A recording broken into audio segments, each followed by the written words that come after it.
DJ Sanjay राज गुरुवा बाजार लभचौली।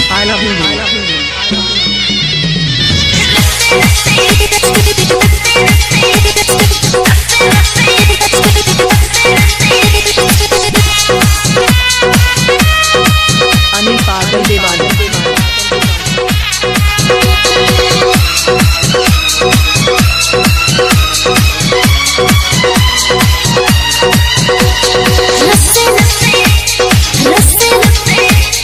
सरवन mobile shop DJ Sanjay राज गुरुवा बाजार लभचौली।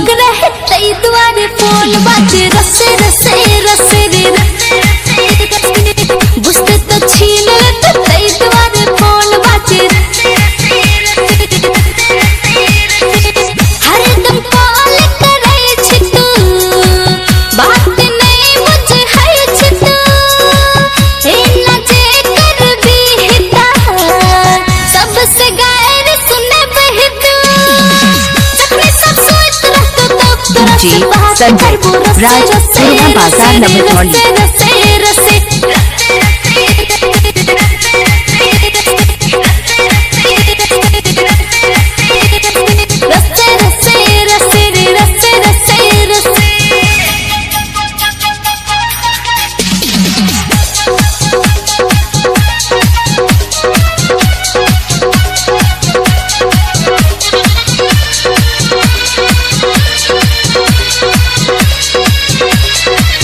डीजे संजय राज गुरुवा बाजार लभचौली। सरवन मोबाइल शॉप घुर्मी बाजार नेपाल। तू लड़का छी दीवाना ने तोरा कोनो टेंशन हम लड़के छी कुंवारी पिंजरा में पंछी जेहन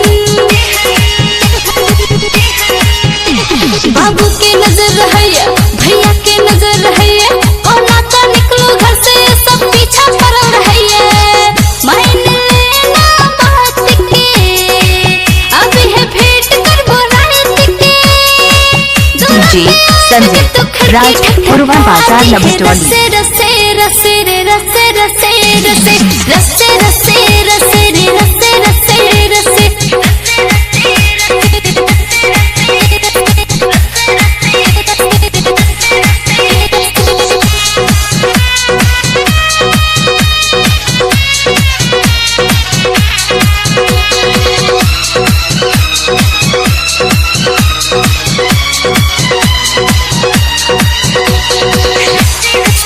डीजे संजय राज गुरुवा बाजार लभचौली। तोहर हमर ई जोड़ी नहीं बनते जन्म में एक दिल से दिल के डोरी नहीं जुड़ते जीवन में नहीं तोहर घर हो राजी नहीं हमर घर हो राजी चल छोड़ हमर पीछा नहीं होता अपन शादी दिल के तू समझा ली है हमर तू भुला जी है अब मुझे फोन कर भी डीजे संजय राज गुरुवा बाजार लभचौली। रसे रसे रसे रसे